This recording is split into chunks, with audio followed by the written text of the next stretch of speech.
Experience the beauty of spiritual connection with Revival of Hope Global Outreach Ministries. Join us for our weekly programs that will uplift your soul and inspire your heart. Every Sabbath morning, pop-up worship with Pastor Ronnie Joseph Hobson Sr., where we rediscover our connection to Jesus. Every Sunday night at 8 p.m., on the porch, a cozy gathering to chat, share, and find inspiration for the week ahead. Tuesday special. Every Tuesday night at 8 p.m., women's program, My Mess Became My Message, by Dr. Serene Michiel, a source of empowerment and inspiration for every woman. Every Wednesday night at 8 p.m., Praise Power Hour. Join us for a powerful session of praise, prayer, and blessings to uplift your midweek spirits. Every Thursday night at 8 p.m., Man Cave Talks, a space for every man to share, connect, and find inspiration. Don't miss out on these transformative and uplifting gatherings at Revival of Hope Global Outreach Ministries.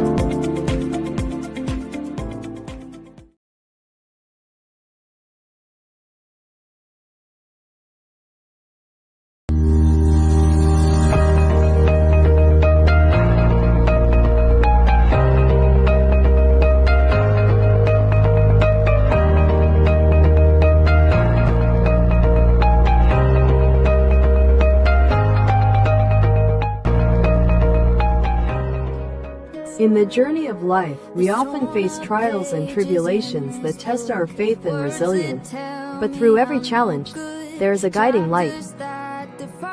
Revival of Hope Global Outreach Ministries proudly presents My Mess Became My Message, 7 p.m., by Dr. Michelle Ford. Dr. Michelle has transformed her life's challenges into a powerful message of hope and healing.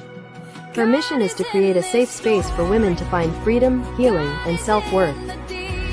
Join Dr. Michelle on this transformative journey. Discover the power of faith, hope, and healing. Together, we can overcome any obstacle and embrace the future God has planned for us. Press on, and to know that the God that we serve is the same today, the same yesterday, and He will be the same forever. Remember, you are not alone. God is with you, guiding you every step of the way. Join us this upcoming January for a beautiful healing and transformation. God is in this story.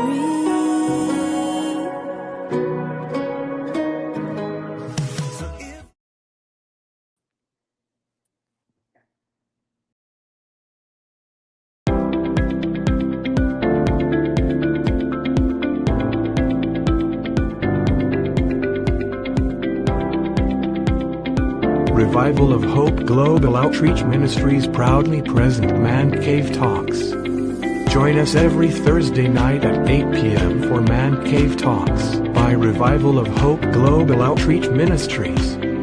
Hosted by the vibrant man Pastor Ronnie Joseph Hobson Sr.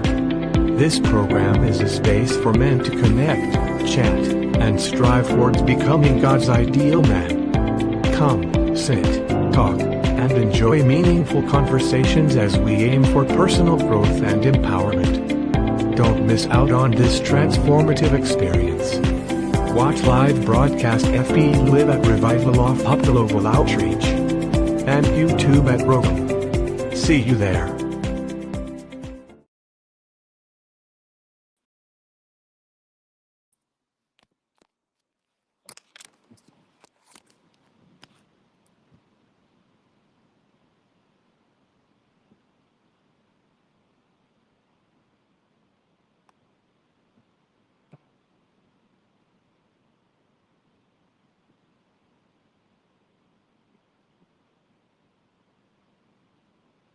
Welcome to My Mess Became My Message with Dr. Serene Michiel. We're glad to introduce you. Doc, take it away.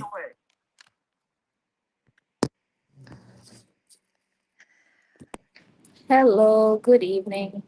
Can you guys hear me? Can you hear me? Yes, Doc, we can hear you. Your audience is waiting for you. You sounding pretty good. Okay, that's good.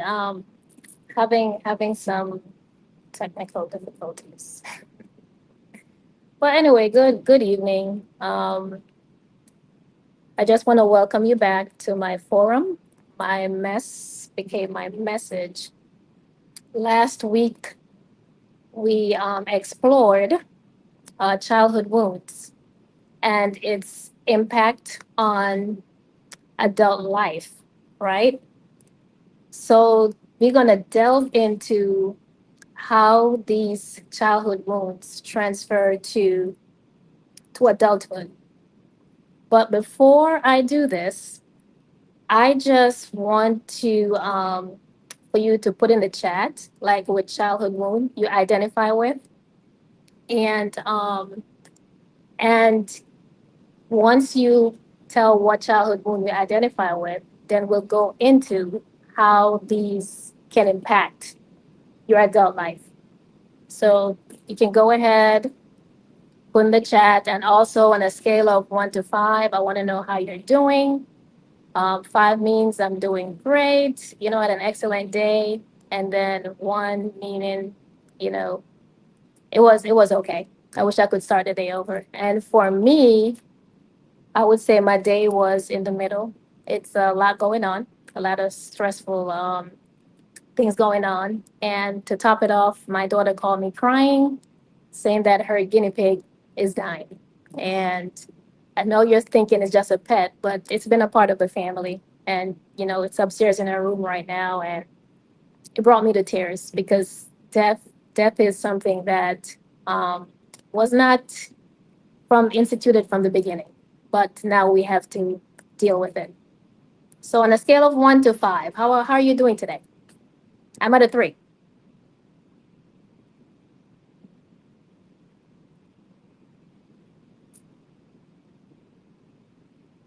I'm not able to see the chat. Is anything coming in?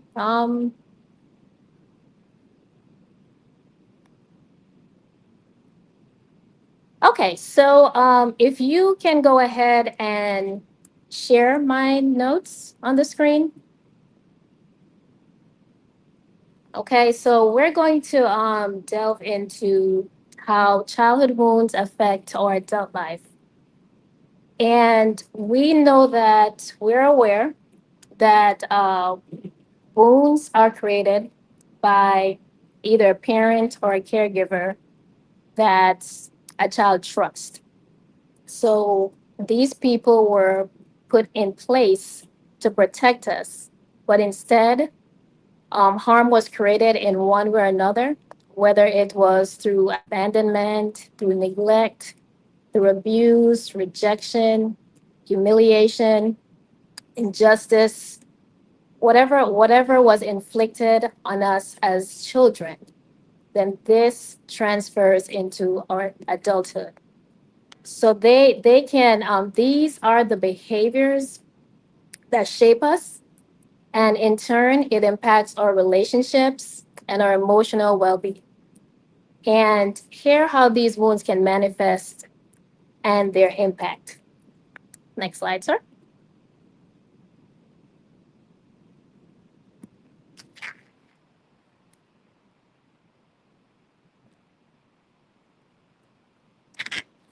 I feel like I don't have control over my screen. What's going on?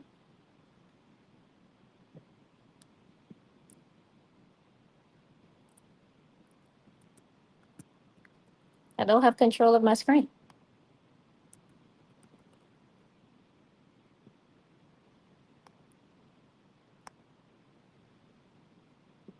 Okay, I'm going to stop sharing and reshare because for some reason the screen is frozen.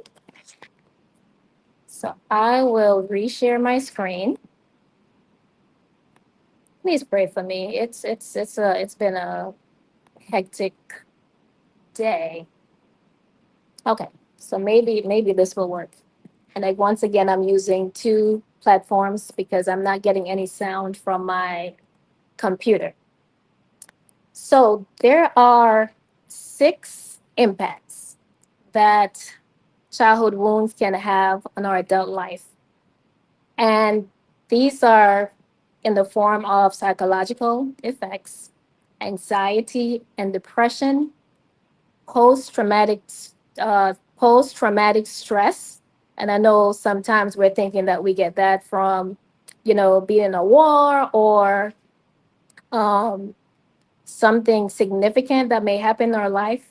But this can also stem from something that our parent or caregiver inflict on us. There's behavioral consequences, how we function in society. There's also physical impact and somatic symptoms. And I like this little quote that I found on the internet, and it says, childhood trauma eventually catches up everyone who went through it. It is up to the individual if they take their wounds seriously or not. So, pretty much, it's saying that whatever happened to us as a child, if it's left unchecked, then eventually this will be manifested in our adult life and it can completely ravish us. So, it's important that we take the time out to recognize our childhood wounds, to work on it so that we can live free. We can live freely and we can have productive lives as adults. Okay, so I will go through each of the effects that these wounds can manifest in our adult life, and then I will also go into some things that we can do to become better. So this for the psychological effect, these wounds create patterns of negative thinking and emotional reactions. So have you ever been around people and you just don't want them around because every time they come around you, there's this negative aura and you leave there feeling negative as well. So that's what childhood wound can create, negativity. And this will occur in individuals that suffer abandonment. So now they find it hard to trust. So they find fault with everything that someone does. Nothing positive, not even their own lives. They become pessimistic instead of being optimistic. And they constantly fear about being left behind in relationships. So it's not about okay, I am here, I have my part to play, my spouse or significant other has their part to play. Um their main focus is, man, when is this person going to leave?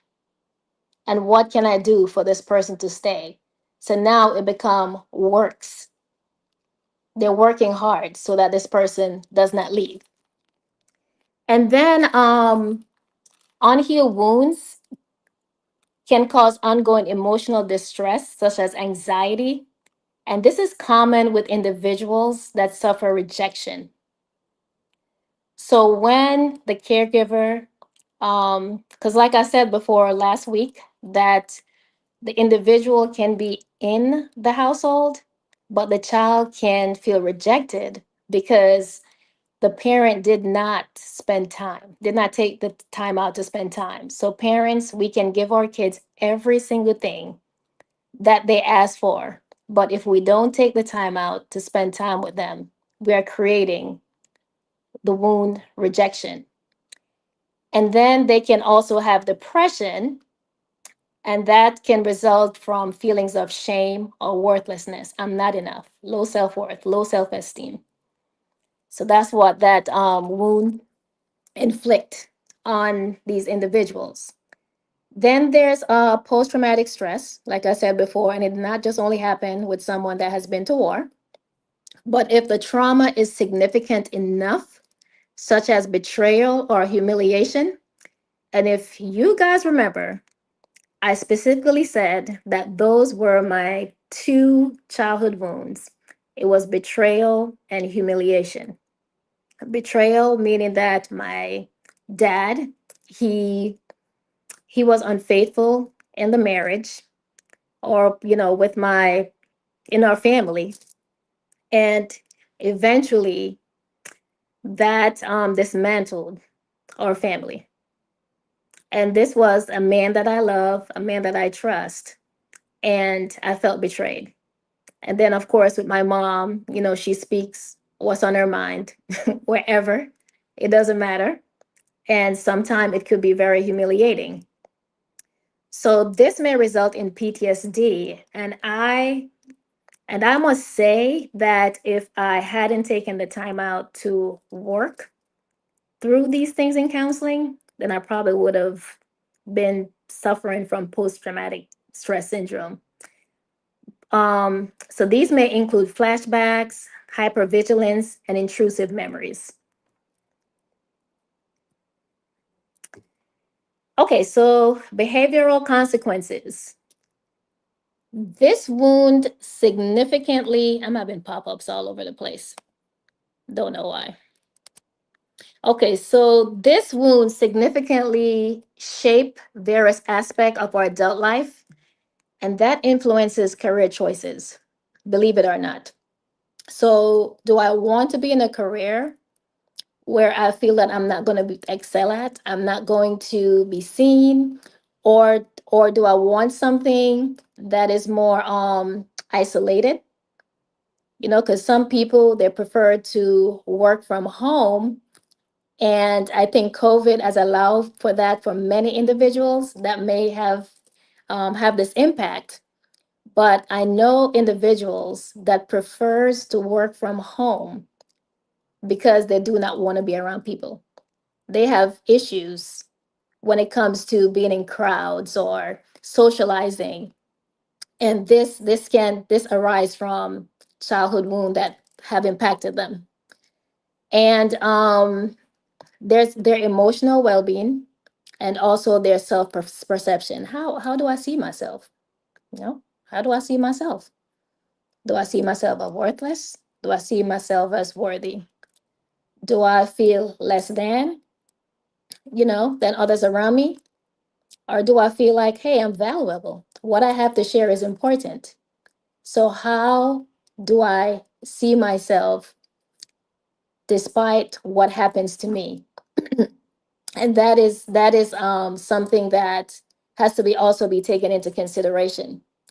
Another thing that impact us is we can be impacted physically, and this may present itself as chronic stress. And this can lead to physical ailments such as chronic pain. So sometimes you will hear people, oh, I'm in pain and I don't know what happened. These are unchecked wounds. Insomnia, difficulty sleeping, you may be having nightmares, or you just have things that you're rehearsing in your head. High blood pressure, because we hold on to things we don't know how to let go. And I think it was, I had it written down, but I can't see my notes. I think it was Jean Weaver or something like that. And I'm sure other individuals have written that holding on to bitterness is like drinking poison and hoping that the other person will die. But guess what? You are killing yourself. So that's why it's important to let go of bitterness, because that's the physical impact that it causes. And then also gut issues. A lot of things starts in your guts. So now you have digestive issues because you're holding on to the unforgiveness or the wounds that you don't want to let go. And there are also somatic symptoms. So you have emotional trauma manifest physically, such as tightness in the chest. And I know I've had that before where I thought I was having a heart attack, but pretty much I was panicking. And because I remembered when I was betrayed, like, I was cheated on. And when I found out, which was what my counselor told me, I reacted in the manner that I would have if I was the same age and had to deal with my dad. So I was, the way that I reacted I was yelling, screaming at my husband. I thought that it was the worst thing. I didn't want to be a part of this. And it was bad. But then what I saw then was the kid in me. It was what I had stored up and built up. That's something that had happened from my childhood that was left unchecked. And because it was repeated in my marriage, then I exploded. I exploded. But the tightness in the chest was rough because I thought I was going to have a heart attack and die. But then I found out that it was just a panic attack. Thank God. And thank God for the counselor that I had that helped me to work through these things, because now I have a better understanding of my reaction at that time. Headaches because of stress. And again, it says gastrointestinal distress, so gut issues. Every single disease starts in the gut. Okay, so how are these wounds manifested in relationships? You have attachment issues, there's emotional regulation, self esteem challenges, repeating patterns, fear of vulnerability, and coping mechanisms. So, emotional dysregulation. This is when individuals struggle with expressing themselves. And whenever, because I know at one point I was like that, is emotions are okay, right? But it's how we deal with them. So at one point, I would just hold things in. It festered, and then boom, I exploded. It was an eruption. So that is emotional dysregulation. It is okay to take the time out to know where these emotions are stemming from and to deal with them, because emotions are good when you can identify them. I think the problem is how we express them. So I think the king at expressing emotions was David. If you read the Psalms, I mean, he was distressed. You can see where he was when he was happy. You could see when he was sad. You could I mean, all his emotions were expressed in the Psalms. And I think that's the reason why he was considered a man after God's own heart, because he had his emotions in check. If we look at Christ when he was being crucified, he went through a lot, but he did not let those emotions control him. He controlled those emotions. So I'm thinking that's how David became the man after God's own heart, because he exemplified Christ in that area. So, triggers from unresolved wounds can lead to feelings of unworthiness and self doubt. Unworthiness and self doubt. I'm not worthy. I'm not deserving. I know because I'm so used to being treated bad, quote unquote bad, then hey, maybe that's what I deserve. But that's not the truth. That's a lie. That's a lie of Satan. You do not deserve to be treated bad or unfairly. There's also attachment issues. And this can influence how individuals function in a relationship. For instance, they may have avoidance attachment or avoidant attachments. So that's difficulty trusting or relying on others. When I was doing this and I saw this, I think I struggled with that for a long time. And I think even now, you know, I think I struggle with completely trusting and relying on others, because I think if I do it or if I'm in control of it, then it's going to get done.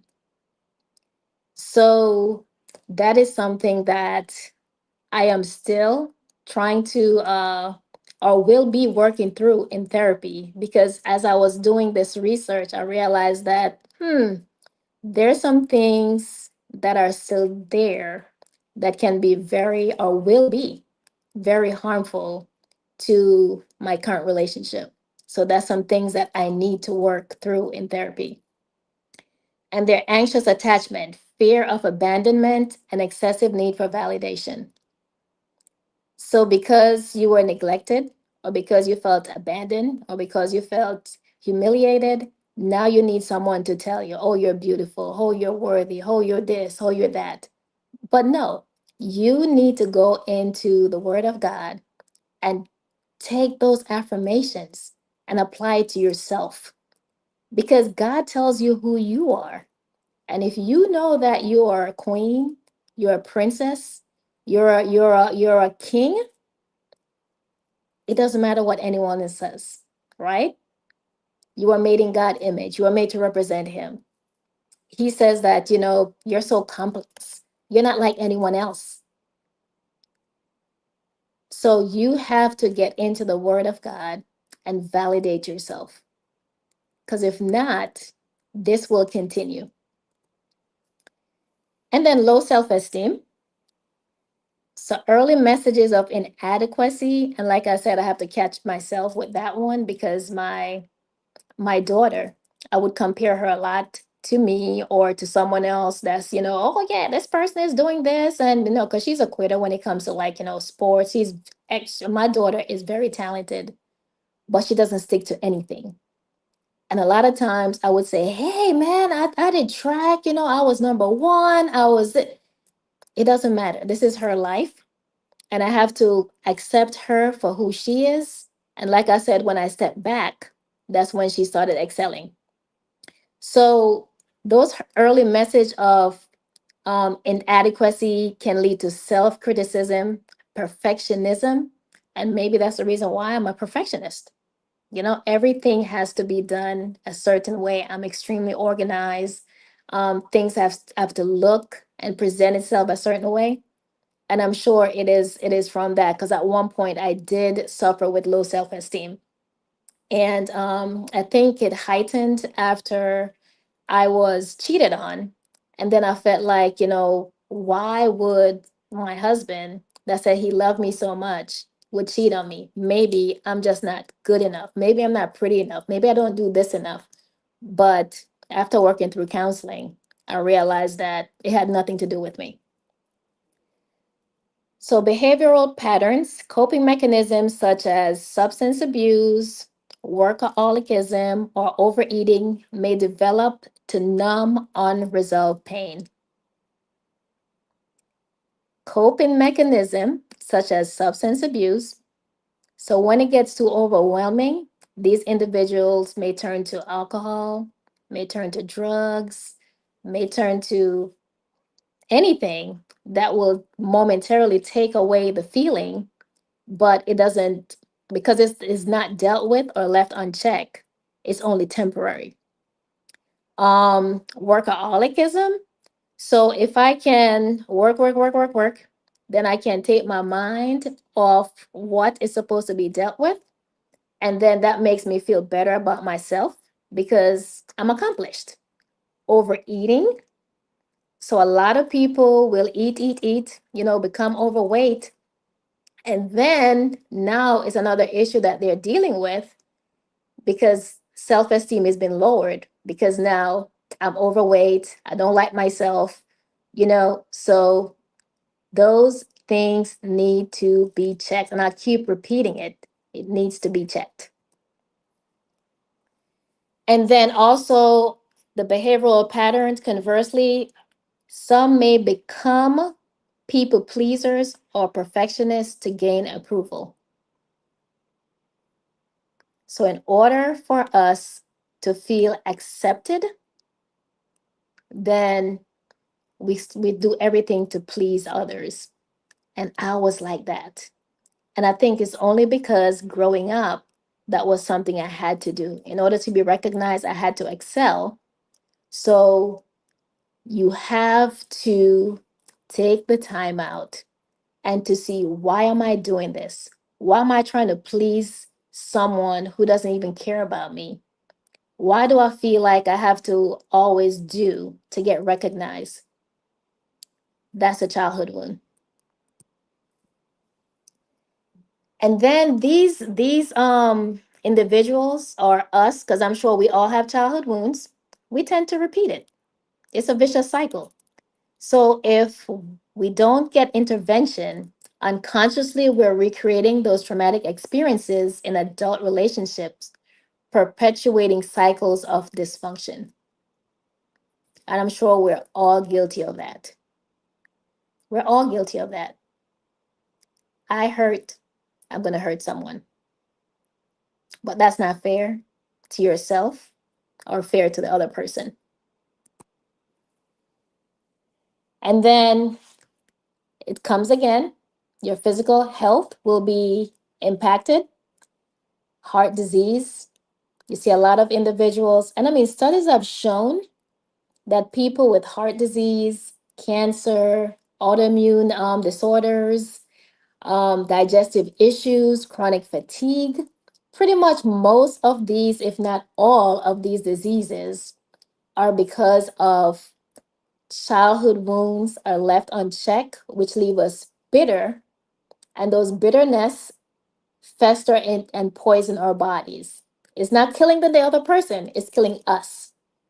So we have to take the time out to work through these issues for our physical health, to live longer, healthy, productive lives. It's important that we do that. And then some of the coping mechanisms, and I'm guilty of that as well. You withdraw. You withdraw from the challenges or the responsibility, fearing failure or conflict.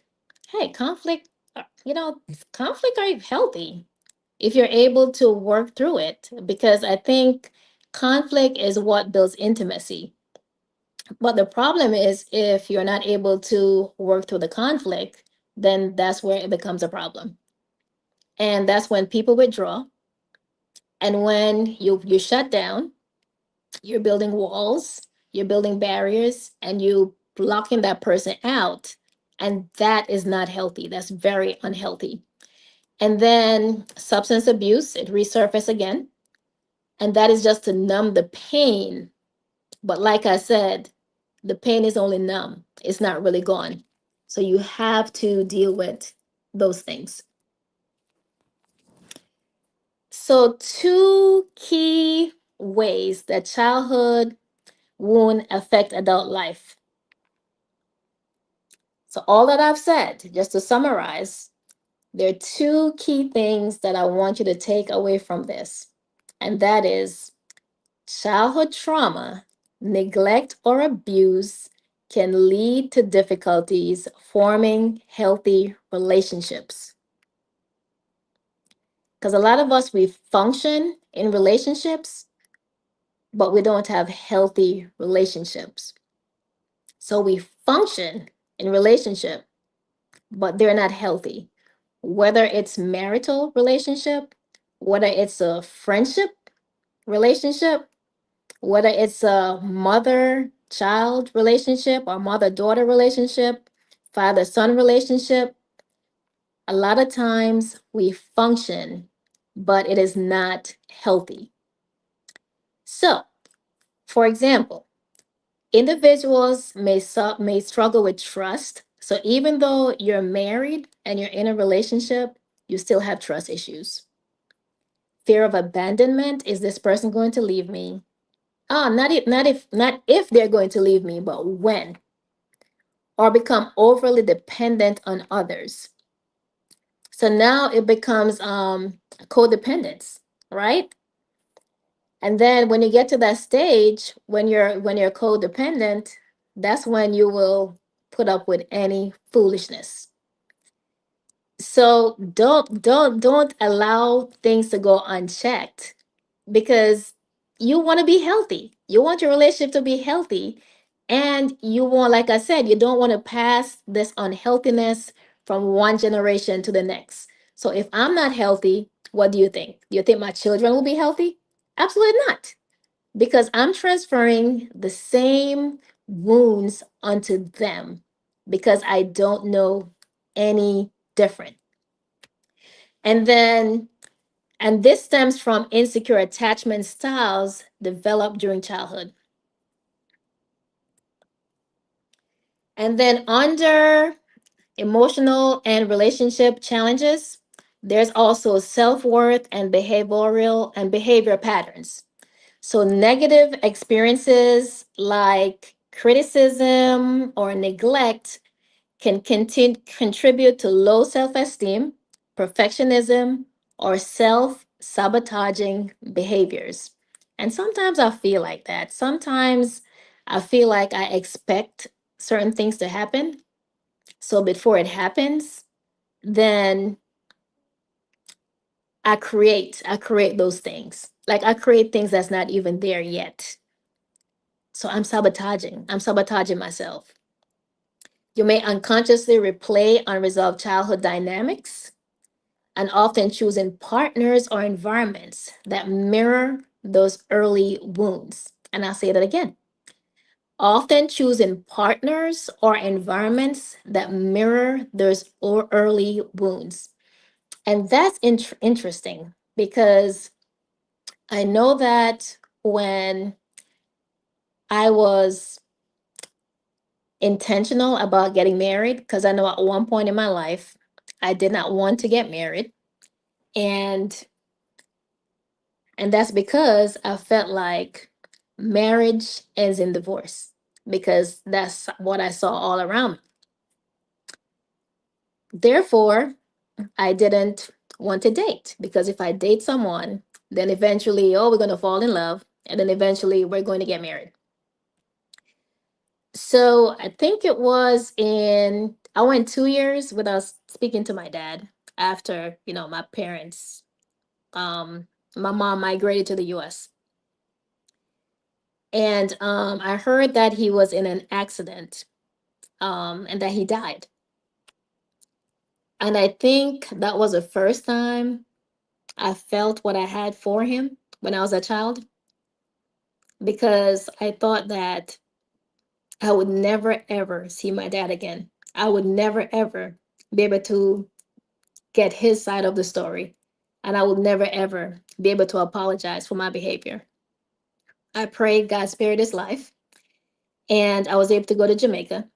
We spoke lengthily, and I remember I told him, I said, because of you, I don't want to be in a relationship.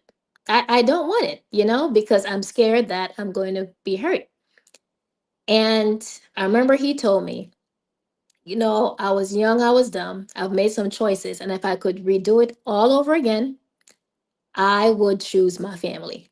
He said, there are good men out there. There are good men out there, and you'll find someone. So don't close yourself off. So anyway, I took his advice. I started dating, but I did not want to get married because I wanted to make sure that everything was, of course, a perfectionist in me.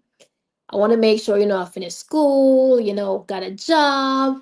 And then the next thing that came was getting married. So I got married when I was 29 years old. I think it was like 3 weeks from my 30th birthday. And I thought that because I took that time, I was mature, I knew what I wanted. I thought that, he was around the same age. So I thought that, hey, we're gonna make this thing happen. Like divorce was, and I mean, we even spoke about that. Like divorce is not an option in our relationship. But anyway, things happen. And the more, I got to know him, the more I realized that I've chosen my dad. I mean, he was a hard worker, he was a great provider, but I was betrayed. I was cheated on.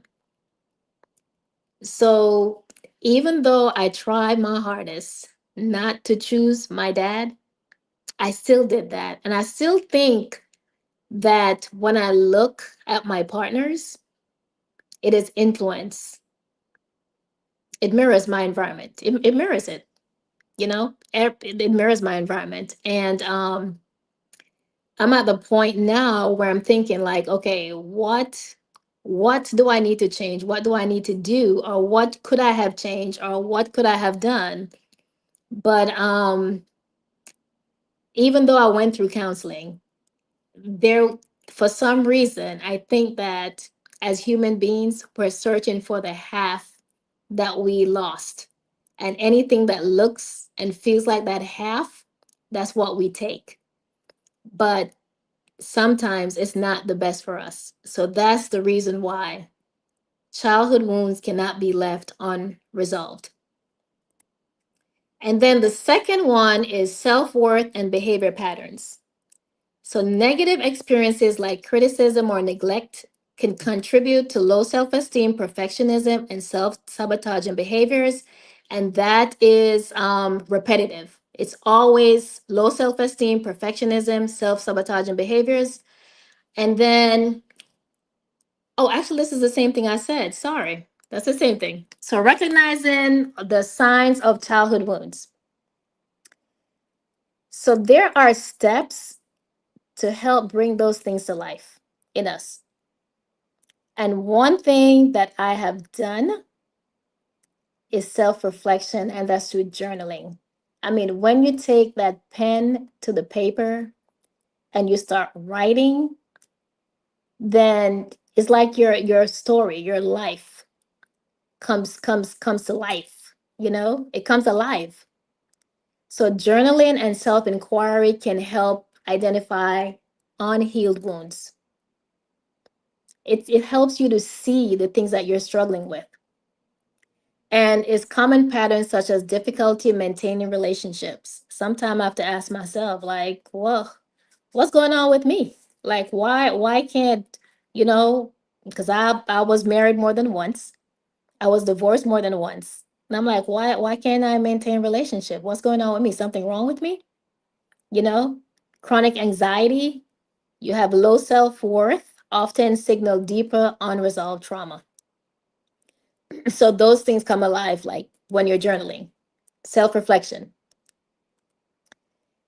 And then pay attention to recurring emotional triggers, sudden anger or anxiety in seemingly harmless situation.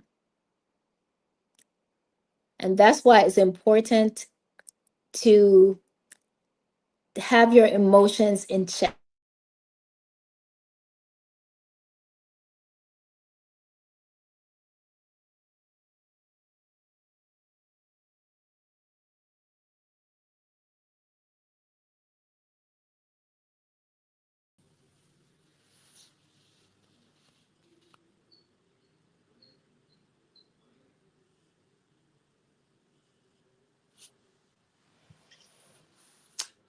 We are really enjoying those things that Doc is saying about recognizing the signs of childhood wounds. It's so important that we dive into recognizing um, childhood wounds so that we are always on alert when things are um, happening. I don't know if you've experienced going through childhood wounds and but they're real, man. They're real. And just taking that time to recognize when triggers are.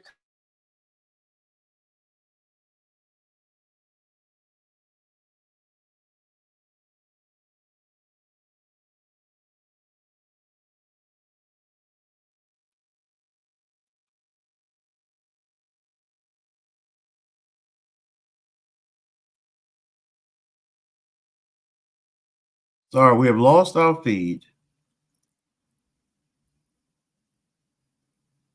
We have lost our feed from our presenter and the coach.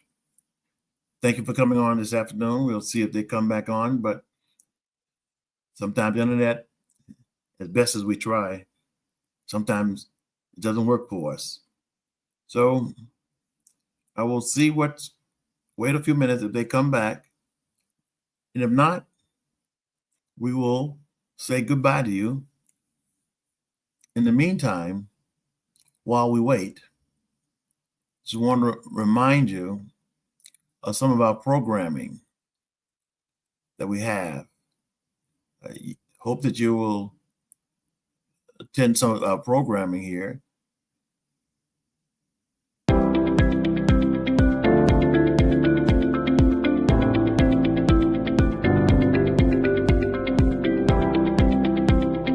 Revival of Hope Global Outreach Ministries proudly present Man Cave Talks. Join us every Thursday night at 8 p.m. for Man Cave Talks by Revival of Hope Global Outreach Ministries. Hosted by the vibrant man Pastor Ronnie Joseph Hobson Sr.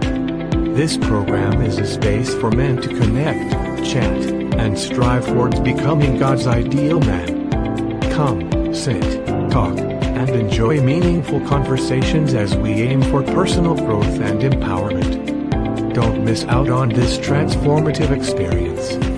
Watch live broadcast FB Live at Revival of Hope Global Outreach and YouTube at Roku. See you there. Well, thank you, Doc, for informing the program. You got kicked off somehow. That's okay. See if the audience have any questions for you. We spent our last 5 minutes answering any questions, and then you can do a final summary for you and the coach. Oh, definitely. So like I was saying, just pay attention to emotional triggers, sudden anxiety. So those are, and then when confronted with stress, you might experience physical sensations, like I said, tightening your body, racing of heart. So pay attention to those things. And the scriptures that I want to leave with you guys is Matthew 11:28. And it says, "Come unto me, all who are weary and burdened, and I will give you rest." So Jesus is pretty much saying that, hey, I can take on your burdens. I can take on your trials. I can take on all your cares. So whenever you feel burden, why carry it? Why carry it alone? Bring it to me and find rest in me. And then Ephesians 4:32, it says, "Be kind and compassionate one to another, forgiving each other, just as God through Christ forgave you." So don't hold on to bitterness, right? If you don't forgive, then it's hard for God to forgive you. So do not hold on to, plus it's freeing. It's freeing to forgive, to let go, and to move on. And that will also make you a better individual. And the last thing I want you to remember is that you are not a victim. You may have been hurt, but nothing has defeated you. You may have been hurt, but nothing have defeated you. You're still a warrior. Fight on. What happened to you was not your fault. Because if you could have avoided it, it wouldn't have happened. So stop blaming yourself. That's beautiful. That's so beautiful, Doc. I also love that you said journal. Journal is just an amazing thing that really helps with releasing those emotions that Mhm. can become deadly. I call them deadly emotions. They can become deadly if we do not express ourselves and get those things out that are causing us to have some of the trauma. So Yep, please continue to do what Doc has said, because those things really, really do work. We have to release our excitement, our anxiety, our trauma. We have to release it. We can't keep it bottled up inside. And when exactly. Yeah, and when we release, then we do begin to feel much better. Oh, So the, yes, it's freeing. It's very mm, freeing. You feel yeah, lighter. you really do. Mm-hmm. And your blood pressure goes down. Yes, It's really something. So yes. we cry to get out the trauma. You know, Mm-hmm. that's a natural thing that God has given us, even to cry. I mean, let Yes. it. We write, we talk. Those are Yep. some. Yeah, we That's read the Bible. All of those things are going to help us to be freeing with what Doc has talked about. Great show today. oh, thank you. And that's why it's important to surround. I think you mentioned that last week. To Mm-hmm. surround yourself with individuals, so you're not going through the journey alone. Because Mm-hmm. when you're alone, it's burdensome. But when you Mm-hmm. have someone to unload and to help you through it, then it gets easier. Yes, that's beautiful. Yes. Mm. Beautiful, beautiful. Thank you, ma'am. Any questions? Any comments? Let's see the chat here. Let's see. Who? Nope, that's just you guys.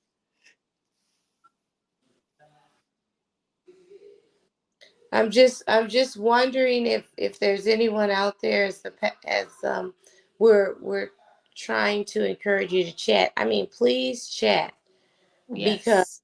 um this is an opportunity to get instant Feedback. feed on what we're saying, on what Doc is saying. So please respond. Please Yes. chat.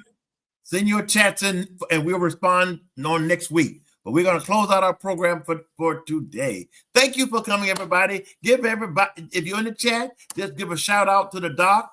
Send the replay to your friends, your relatives, and the woman in your life if it's a man.